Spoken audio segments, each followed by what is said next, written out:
Аспад Аль-Ансар Ливанда орналасқан радикалды исламшыл топтардың бірі. Бұл ұйым 1980 жылдары пайда болып, палестиналық босқындар лагері Айн Аль-Хилвада орнығып, сол жерде әлі күнге дейін әрекет етеді. Топ салафиттік джихадтық идеологияны ұстанады, Аль-Каидамен байланысы бар және Ливанның қауіпсіздік күштеріне, сондай-ақ басқа да радикалды топтарға қарсы қарулы қақтығыстарға қатысады. Соңғы 10 жылдықтарда Аспад Аль-Ансар терактілерге, кісі өлтіруге және Сирия, Ирак пен басқа да аймақтардағы джихадтық қозғалыстарға жауынгерлер дайындауға қатысы бар деп айыпталды.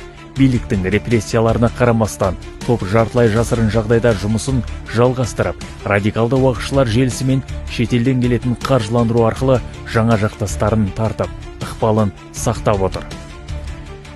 2000 жылдардың басында Аспад Аль-Ансар ақш тарапынан ресми түрде террорлық ұйымдар тізіміне енгізілді. Оған қоса бірнеше халықаралық ұйымдар мен мемлекеттер бұл топты экстремистік деп санайды.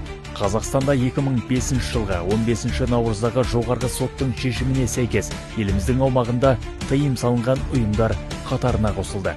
Осылайша Аспад Аль-Ансар Ливандағы тұрақсыздық пен аймақтағы экстремистік қозғалыстардың дамуына ықпал ететін салафиттік джихадтық идеологияны ұстанатын радикалды ұйым деп мәлімдейміз.